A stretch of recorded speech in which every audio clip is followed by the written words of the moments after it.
ईटा और एमडीकेट के पिछले 22 साल के जो पास्ट पेपर्स हैं तो उनके एमसीक्यूज़ हल करने का ये सिलसिला है और ऑर्गेनिक केमिस्ट्री से हमने स्टार्ट लिया। ऑर्गेनिक केमिस्ट्री के ऑर्गेनिक कंपाउंड्स जो चैप्टर है तो उसमें चंद एमसीक्यूज़ रहते हैं और फिर हम स्टार्ट करते हैं हाइड्रोकार्बन से।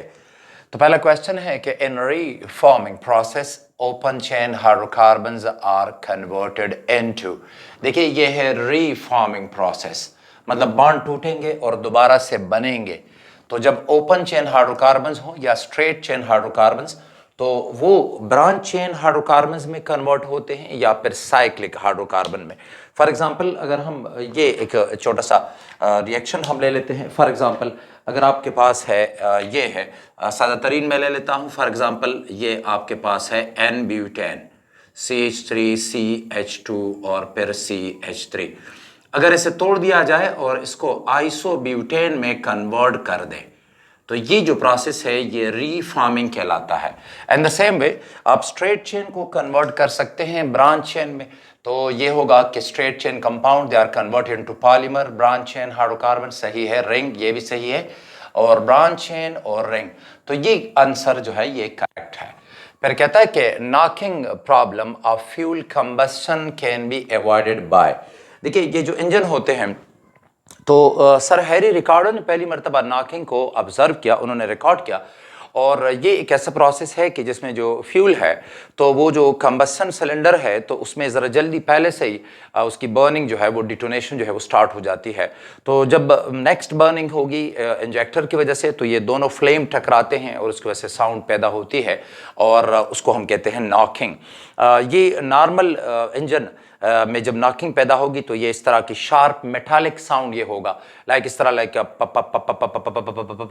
इस तरह का एक साउंड जो है ये पैदा होगा। तो इसको हम कहते हैं नॉकिंग। तो नॉकिंग जो है तो fuel combustion can be avoided by, तो इसको हम रिफॉर्मिंग से वो कर सकते हैं कि अगर फ्यूल को ज़्यादा वोलेटाइल कर दिया जाए, स्ट्रेट चेन से इसे ब्रांच चेन कर दिया जाए तो भी नॉकिंग कम हो जाती है। Improving octane number. Octane number एक स्केल है जो कि नॉकिंग पे बेस्ड है कि जिसमें दो कंपाउंड्स हैं एन हेप्टेन जिसको ऑक्टेन नंबर 0 दिया गया है, और फिर हमारे पास जो है आइसो ऑक्टेन जो है तो उसको ऑक्टेन नंबर उसका जो है तो वो 100 लिया गया है। तो 0 to 100 ये ऑक्टेन नंबर स्केल है। तो इंप्रूविंग द ऑक्टेन नंबर ये भी सही है। एडिंग टेट्रा इथाइल लेड, जब टेट्रा इथाइल लेड डालते हैं फ्यूल में तो इससे भी नॉकिंग कम हो जाती है। और वजह ये होती है कि टेट्रा इथाइल लेड जो है वो डिकम्पोज होकर, मतलब टूट कर तो इथाइल रेडिकल्स बनाता है और लेड के ऑक्साइड्स बनते हैं। और जो लेड ऑक्साइड्स हैं तो फ्यूल की जो सिलेंडर में प्री बर्निंग, प्री मेच्योर जो बर्निंग होती है, जैसे वो स्टार्ट होगी तो लेड ऑक्साइड उनकी क्वेंचिंग कर लेते हैं, गोया उन इब्तिदाई रिएक्शन को ये स्टॉप कर देता है। सो लिहाजा all of these, that is the answer. We use tetraethyl lead and gasoline to reduce करते हैं हम इसकी मदद से। कंजम्पशन ऑफ फ्यूल नहीं, कंजम्पशन तो नहीं होती, प्राइस वो भी नहीं, octane number of the fuel वो हम नॉकिंग ऑफ इंजन। याद रखें इधर एक ट्रिक है छोटा सा कि we use tetraethyl lead and gasoline to reduce। तो रिड्यूस करते हैं हम ऑक्टेन इसको, नॉकिंग को, एक्चुअली ऑक्टेन नंबर हम बढ़ाते हैं। टू रिड्यूस तो ऑक्टेन, टू रिड्यूस टू तो ये होगा नॉकिंग इन द इंजन, तो उसको हम कम करने के लिए, या टू इंक्रीज तो फिर आएगा ऑक्टेन नंबर, टू रिड्यूस तो आएगा फिर knocking in the engine. Next question है when N-heptane is heated in the absence of air at high temperature in the presence of catalyst, it is converted into 2,2,4-trimethyl pentane, जिसको हम isooctane कहते हैं। The process is called. याद रखिएगा कि अक्सर लिखा तो जाता है लेकिन ये N-हेप्टेन नहीं है। N-हेप्टेन में होते हैं 7 कार्बन, और ये जो कंपाउंड है 2,2,4-ट्राईमीथाइल पेंटेन तो ये 8 कार्बन कंटेनिंग कंपाउंड है, यहाँ पे होते हैं 7 कार्बन। तो याद रखें कि ये एन ऑक्टेन होता है, अक्सर हम उसको कन्वर्ट कर लेते हैं, लेकिन अगर एन हेप्टेन को कन्वर्ट कर दिया जाए ट्राईमीथाइल पेंटेन में तो फिर इसके साथ कुछ और भी बाय प्रोडक्ट ज़रूर आएंगे। बहरहाल बुनियादी बात यह है कि ये कहता है कि हमने एन हेप्टेन को, स्ट्रेट चेन कंपाउंड को, हमने ब्रांच चेन कंपाउंड में कन्वर्ट कर दिया। This process is called cracking. नहीं, क्रैकिंग सिर्फ बॉन्ड टूटना है, छोटे छोटे कंपाउंड्स का बनना है। रीफॉर्मिंग का मतलब है कि बॉन्ड टूट गया और फिर से जो ग्रुप्स हैं वो जुड़ गए हैं, तो रिफॉर्मिंग करेक्ट है। पॉलीमराइजेशन तो ये भी नहीं है, और कंडेंसेशन तो ये भी नहीं है। तो ये है रिफॉर्मिंग। तो कंडेंसेशन। नेक्स्ट है कि which of the following compound is assigned in octane number of 100। तो स्केल में याद रखें कि एन हेप्टेन को ऑक्टेन नंबर जो है ये दिया गया है 0 का। एन ऑक्टेन का जो ऑक्टेन नंबर है जो ये है -10, और फिर 2,2,3,3 ट्राइमिथाइल पेंटेन नहीं है, 2,2,4 ट्राइमिथाइल पेंटेन है। ये कंपाउंड है जिसका ऑक्टेन नंबर जो है वो 100 है, ये वाला। फिर कहते हैं कि carbon monoxide can be converted by hydrogenalysis तो into alkane। Carbon monoxide can be converted by hydrogenalysis into alkanes, यानी ये एक रिएक्शन होता है, ये एक प्रोसेस है कि कार्बन मोनोऑक्साइड और प्लस हाइड्रोजन जो है तो ये कन्वर्ट होते हैं, एक प्रोसेस है। ये है 2n और H2n और +2, ये प्रोसेस है फिशर-ट्रॉश प्रोसेस इसको हम कहते हैं। तो ये पेट्रोलियम की फॉर्मेशन है कोल से। कोल की पहले गैसिफिकेशन की जाती है, in the absence of oxygen coal को हीट किया जाता है, और जब कार्बन मोनोऑक्साइड और हाइड्रोजन ये जो मिक्सचर बनता है तो इसको आप एक सेट ऑफ द कैटलिस्ट जो है, कैटलिस्ट हैं कि उनसे पास करके तो ये फिर कन्वर्ट हो जाएगा, ये मिक्सचर जो होगा ये कन्वर्ट हो जाएगा इनटू अल्केन, और इसको हम कहते हैं फिशर-ट्रॉश प्रोसेस। क्वेश्चन है 26, कहते हैं कि which of the following is not a major organic compound. Major source of organic compound कौन सा नहीं है? नेचुरल गैस से हासिल होते हैं मीथेन, इथेन, प्रोपेन और ब्यूटेन। पेट्रोलियम में तो सैकड़ों कंपाउंड्स मौजूद हैं, ये जितना भी पेट्रोल है, पेट्रोलियम ईथर है, केरोसिन ऑयल है, डीजल ऑयल है, लुब्रिकेटिंग ऑयल है, वेसलीन है, और बहुत सारे ये कंपाउंड वैक्सेस वगैरह इस तमाम इससे हासिल होते हैं। कोल से भी बहुत ज़्यादा हासिल होते हैं। फॉर एग्जांपल अगर हम कोल का एक कंपोनेंट है कोल्टार, अगर हम वो ले लेते हैं तो कोल्टार जो है तो it contains more than 200 aromatic compounds. और ammoniacal liquid it is actually ammonia solution है, एक्वस सोल्यूशन है of ammonia, it does not contain any organic compound. तो जनाब अब नया चैप्टर स्टार्ट होगा, हाइड्रोकार्बन। काफ़ी बड़ा चैप्टर है, लेकिन याद रखें कि ये ऑर्गेनिक केमिस्ट्री की जान है, तो ये आपने ज़रूर इसे तवज्जो से समझना है। कहते हैं कि बॉन्ड एंगल बिटवीन, और ये जो टॉपिक्स हैं हाइड्रोकार्बन में तो ये मैंने तरतीब से रखे हैं। लाइक पहले जितने भी क्वेश्चंस होंगे वो अल्केन्स के हैं, फिर दूसरे अल्कीन्स के हैं, फिर अल्काइंस के हैं, फिर आइसोमेरिज्म है, फिर बेंजीन है, इस तरह ओरिएंटेशन वगैरह। तो ये इसकी तरतीब है। बॉन्ड एंगल बिटवीन HCH यानी HCH bond angle N ethane, याद रखें अल्केन है। तो जब अल्केन्स होंगे तो कार्बन sp3 हाइब्रिडाइज है, और जो बॉन्ड एंगल होगा वो होगा 109.5, यानी ये है कार्बन, तो ये इस तरह है, ये बॉन्ड एंगल होगा 109.5 डिग्री का। ये out of the board bond है और ये इनटू द बोर्ड बॉन्ड है, और ये बॉन्ड ऐसे ही है जैसे आपको नजर आ रहे हैं। तो ये जो एंगल होगा ये है 109.5 डिग्री का। फिर है a tertiary carbon atom is directly bonded to। देखिए टर्शरी कार्बन ये है, ये टर्शरी कार्बन होगा अगर ये डायरेक्टली बॉन्डेड होगा टू 3 कार्बन एटम। तो ये जो कार्बन आप देख रहे हैं ये वाला, ये टर्शरी कार्बन एटम है। 2 हाइड्रोजन, इसके साथ कोई हाइड्रोजन नहीं होता, 2 कार्बन तो वो सेकेंडरी है, 3 कार्बन तो ये टर्शरी है, 4 कार्बन होंगे तो फिर ये क्वाटरनरी कार्बन कहलाता है। Choose the correct statement about cycloalkanes. Cycloalkanes के बारे में करेक्ट स्टेटमेंट कौन सी है? Cyclopropane and cyclobutane are liquids at room temperature. ये गैसेज हैं, मीथेन, इथेन, प्रोपेन, ब्यूटेन वो भी गैसेज हैं, और इस तरह साइक्लोप्रोपेन, ब्यूटेन जो है तो ये भी गैसेज है। अच्छा फिर ये कहते हैं कि cycloalkanes are insoluble in ethanol and ether but soluble in water. याद रखें कि they are not soluble in water, because alkanes और साइक्लो अल्केन्स होते हैं they are non polar compound, तो ये बड़े हाइड्रोफोबिक हैं, नॉन पोलर हैं, तो वाटर के साथ इनकी अट्रैक्शन नहीं होती, हाइड्रोफोबिक मॉलिक्यूल्स हैं, दे आर नॉट सॉल्युबल।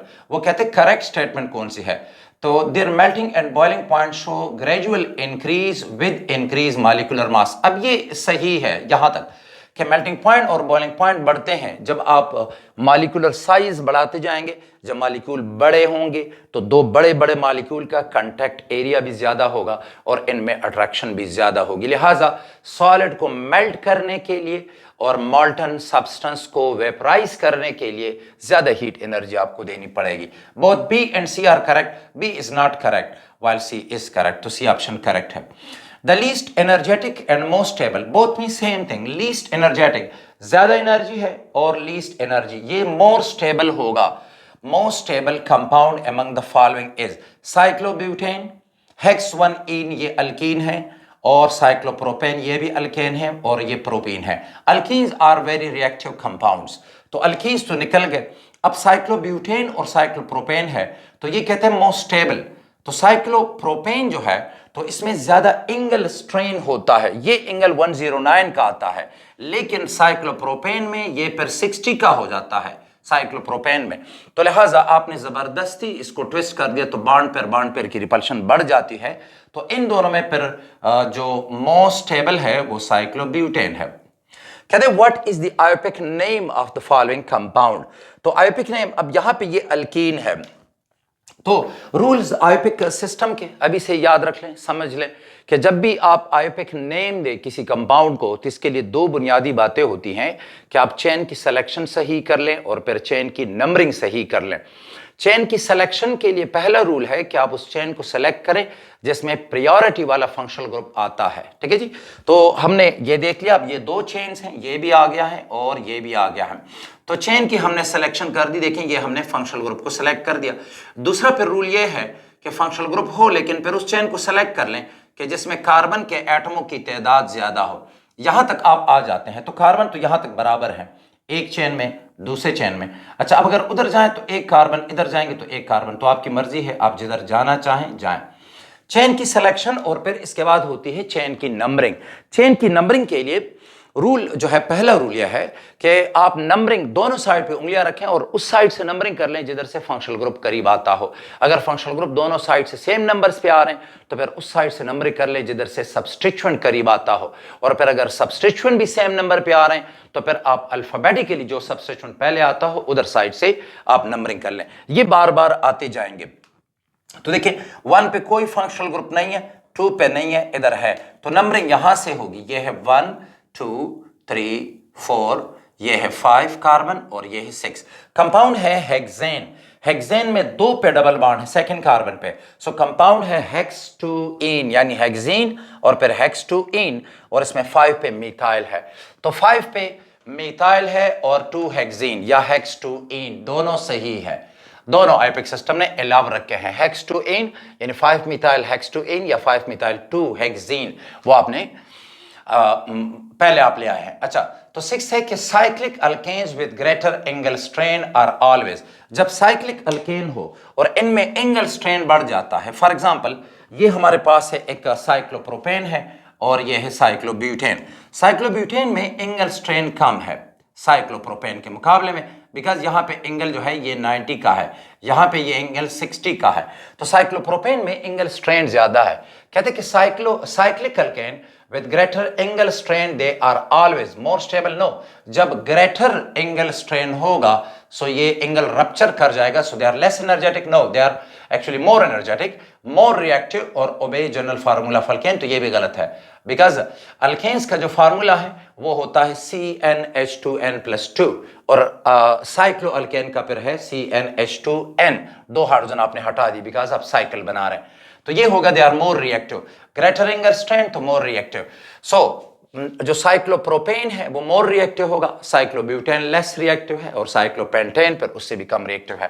कहते हैं कि if the overlap of sp3 hybrid orbitals and carbon atom is smaller the bond so formed is. ये इस तरह मतलब इसका ये है कि अगर sp3, ये बात हो रही है sp3 हाइब्रिड ऑर्बिटल्स की, तो अगर sp3 कहते हैं कि अगर इनकी ओवरलैपिंग ज्यादा होगी तो क्या होगा, और अगर कम होगी तो कम होती है साइक्लोप्रोपेन में, तो फिर बॉन्ड जो है वो वीक हो जाता है। If the overlap of sp3 hybrid orbital in carbon atom with another carbon atom is less.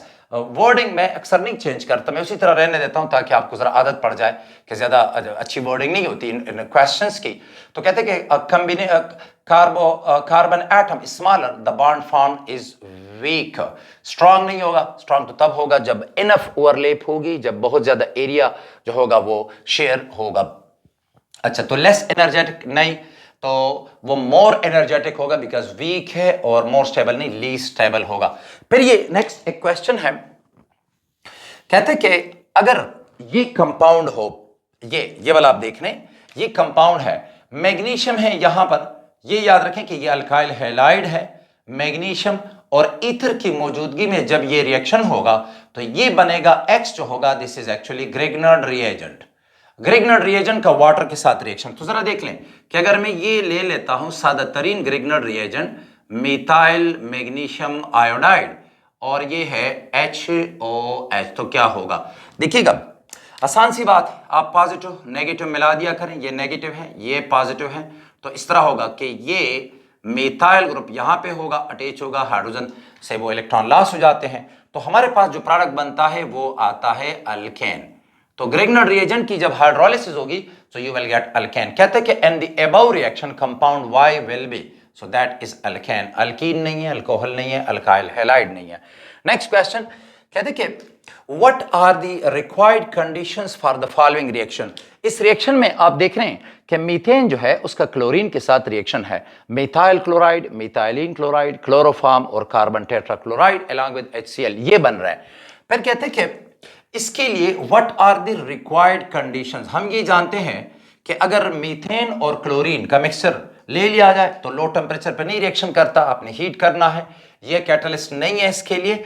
और इसके लिए आयरन के फिलिंग्स वैसे इस्तेमाल हो सकते हैं अगर इस्तेमाल करना चाहे, जिंक क्लोराइड भी इसके लिए कैटलिस्ट नहीं है। हाँ, यूवी लाइट जो है तो इसके थ्रू आप ये रिएक्शन करवा सकते हैं, यानी इस मिक्सचर को लें और यूवी लाइट बम्बार्ड कर लें तो ये रिएक्शन हो जाएगा, या ये मिक्सचर ले लें और इसमें आयरन फिलिंग्स डाल लें तो भी ये रिएक्शन होगा, और ये मिक्सचर आप ले लें और इसको सनलाइट को एक्सपोज कर दें फिर भी ये रिएक्शन होगा। कहते हैं कि methane upon complete oxidation and the presence of copper as catalyst, methane की जब ऑक्सीडेशन होगी, कॉपर कैटलिस्ट मतलब कि अगर मीथेन गैस को ले लिया जाए और इसको एयर के साथ आप मिला लें, और कॉपर ट्यूब्स हैं, ये एक कैटालिटिक कन्वर्टर है और उसमें कॉपर जो है वो बीड्स के फॉर्म में मौजूद हैं या फिलिंग्स के फॉर्म में, और इस मीथेन और एयर के मिक्सचर को से पास किया जाए या ट्यूब से पास किया जाए तो प्रोडक्ट जो बनेगा, तो याद रखें ऑक्सीडेशन इस तरह होती है कि ये है, पहले है मीथेन, ये एक फार्मूला है सिंपल, आप इसे याद रखेंगे, यानी फार्मूला ये होगा कि जितने भी अल्केन्स हैं मैंने लिख दिया है N, तो ये कन्वर्ट होंगे ओल में, ओल यानी अल्कोहल, और अपॉन ऑक्सीडेशन ये कन्वर्ट होंगे एल्डिहाइड में, ठीक है जी, और फिर एल्डिहाइड कन्वर्ट होंगे ओइक एसिड में, तो ये फार्मूला आएगा। तो ये बन जाएगा मीथेन की जब ऑक्सीडेशन होगी मीथेन की तो ये कन्वर्ट हो जाएगा मेथनॉल में, यानी H, ये होगा OH और इधर भी H है। मेथनॉल से ये मेथनॉल में कन्वर्ट होगा, यानी ये फॉर्मल्डिहाइड है, और आखिरकार ये मेथनोइक एसिड में कन्वर्ट हो जाता है। यानी सिंपल आप ये याद रखें कि NOL ओइक एसिड, तो ये ऑक्सीडेशन का फार्मूला है। नेक्स्ट 11 एंड ऑनवर्ड तो नेक्स्ट लेक्चर में।